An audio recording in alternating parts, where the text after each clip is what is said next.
बिस्मिल्लाहिर्रहमानिर्रहीम। अस्सलाम वालेकुम स्टूडेंट्स, हमने यहाँ तक इसकी जो है वो रीडिंग कर ली थी। अब इसको आगे कंटिन्यू करेंगे।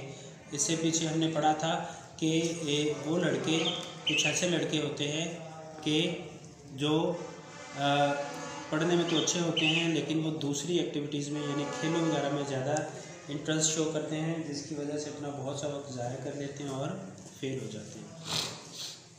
उसके बाद जो अगली काइंड है फेल होने वाले स्टूडेंट्स की, वो कौन सी है? वह है लेज़ी ब्लफर्स। लेज़ी का मतलब क्या होता है? सुस्त। ब्लफ कहते हैं धोखा देना। तो लेज़ी ब्लफर का मतलब सुस्त धोखेबाज। लेज़ी ब्लफर, ब्लफर का मतलब चीट, डिसीवर्स, सुस्त धोखेबाज। अ फ्यू लेज़ी ब्लफर्स, कुछ सुस्त धोखेबाज। Drift into college. Drift into का मतलब होता है एंटर एमलेसली, बिला मकसद दाखिल हो जाना कॉलेज में। कुछ सुस्त धोखेबाज बिला मकसद कॉलेज में दाखिल हो जाते हैं। एंड यूजली, और आमतौर पर, ड्रिफ्ट आउट अगेन, ऐसे ही बिला मकसद वहाँ से वापस चले जाते हैं, यानी कॉलेज से निकल जाते हैं। ठीक है, कुछ सुस्त धोखेबाज होते हैं जो बिला वजह कॉलेज में दाखिला ले लेते हैं और बिला वजह कॉलेज से निकल जाते हैं। मोस्ट ऑफ देम, उनमें से जो ज़्यादातर हैं, have not found any serious interest in life. उनका ज़िंदगी में कोई सीरियस इंटरेस्ट ही नहीं होता, यानी कोई संजीदा दिलचस्पी उनकी लाइफ में नहीं होती। And some of them never will, और उनमें से कुछ की कभी होगी भी नहीं। ठीक है, यानी ये जो स्टूडेंट होते हैं सुस्त धोखेबाज, इनका ज़िंदगी में कोई संजीदा दिलचस्पी नहीं होती और ना ही कभी होगी। इट इज़ यूजली वाइज, ये आम तौर पर वाइज होता है। वाइज का मतलब क्या होता है? अक्लमंदाना बात, दानिशमंदी। टू लेट देम रिटायर, कि उन्हें छोड़ दिया जाए, भेज दिया जाए। टू द कोल्ड वर्ल्ड, इस सर्द मिजाज दुनिया में, यानी जालिम दुनिया में उन्हें छोड़ दिया जाए। फॉर ए रीज़न, एक रीज़न के लिए, एक वजह के लिए।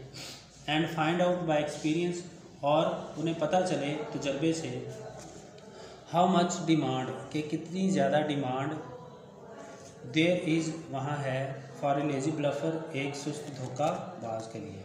ठीक है, यानी राइटर कहता है यही एक अक्लमंदाना बात है, दानिशमंदी की बात यही है कि इनको जालिम दुनिया में छोड़ दिया जाए और फिर खुद इन्हें अपने एक्सपीरियंस से ये पता चले कि एक सुस्त धोखेबाज की दुनिया में कितनी डिमांड है। समटाइम्स, बाज़ का, दे लर्न देयर लेसन, वो सबक सीख लेते हैं। बाज़ का वो सबक सीख लेते हैं। And return to do first rate work, और लौट आते हैं टू डू, करने के लिए, first rate work. First rate work का मतलब आला दर्जे का काम, यानी बाज़ का वो सबक सीख लेते हैं और आला दर्जे का काम हासिल करने के लिए लौट आते हैं। सबक सीख लेते से क्या मुराद? यानी जब उन्हें जालिम दुनिया में छोड़ दिया जाता है तो ठोकरें खाते हैं और उन्हें पता चलता है कि उन जैसे बेकार सुस्त धोखेबाज की कितनी डिमांड है दुनिया में, जिससे उन्हें एक सबक हासिल होता है और वो लौट आते हैं और आला दर्जे का काम करना शुरू कर देते हैं। बट लेकिन द बर्डन ऑफ प्रूफ, जो बर्डन है, जो बोझ है ऑफ प्रूफ, सबूत का, इज़ ऑलवेज ऑन देम, वो हमेशा उनके कंधों पर होता है। टू शो, ये दिखाने के लिए, दैट दे मीन बिजनेस, के अब उनका मतलब बिजनेस है, काम है। यानी जब ये लोग लौट आते हैं अगर इनमें से कुछ दुनिया से सबक हासिल करके, तो फिर जो बर्डन ऑफ प्रूफ है, यानी ये साबित करने का बोझ उनके सर पर ही होता है कि अब उनका मकसद वाकई काम करना है, ना कि अब भी वो उस तरह के सुस्त धोखेबाज हैं। यानी अब वो वैसे नहीं हैं, वो बदल गए हैं और अब उनका मकसद काम करना है। ऑन द होल, मजमूई तौर पर, फ्रेज है ये, इसका मतलब होता है मजमूई तौर पर, द प्रॉब्लम, मसला, that the college dean faces, जिसका कॉलेज के डीन को सामना होता है। डीन आपने कल भी पढ़ा था, डीन का मतलब होता है हेड ऑफ द इंस्टीट्यूट जो होता है उसको डीन कहते हैं।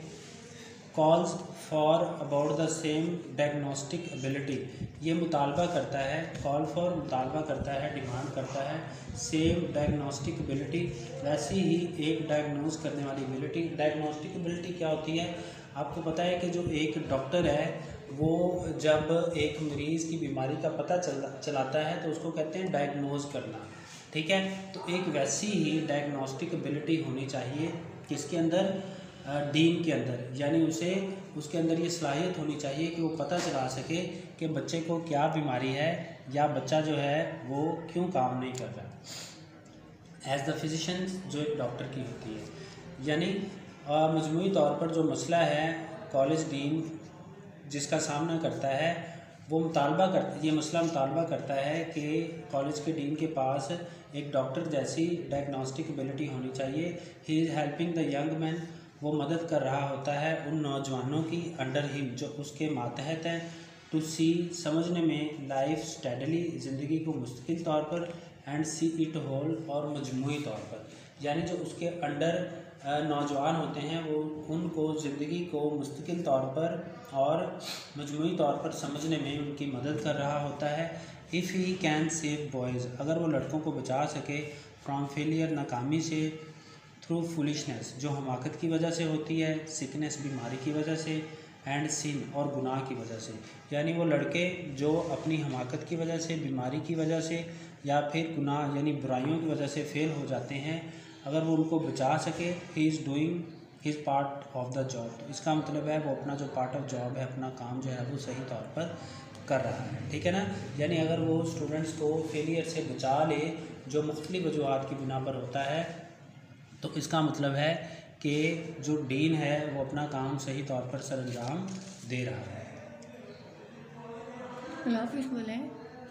क्वेश्चन करने से अच्छा बच्चों, हमने इसके 6 क्वेश्चन कर लिए हैं। इसके बाद इसका क्वेश्चन नंबर 7 है, देयर आर सम स्टूडेंट्स, कुछ ऐसे तलबा हैं, who join college for the fun of it, जो कॉलेज को सिर्फ इसके फ़न के लिए, इसके मज़े के लिए, इंजॉय करने के लिए ज्वाइन करते हैं।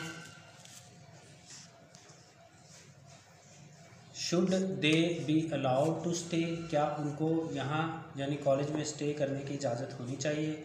What advice does the writer give, writer क्या एडवाइस देता है अबाउट द लेजी ब्लफर, इन सुस्त धोखेबाजों के बारे में। There are few lazy bluffer, कुछ सुस्त धोखेबाज होते हैं, who do not find any serious interest in life, जिनका ज़िंदगी में कोई संजीदा इंटरेस्ट नहीं होता, and join college just for fun, और वो कॉलेज ज्वाइन करते हैं बस फ़न के लिए, इंजॉयमेंट के लिए।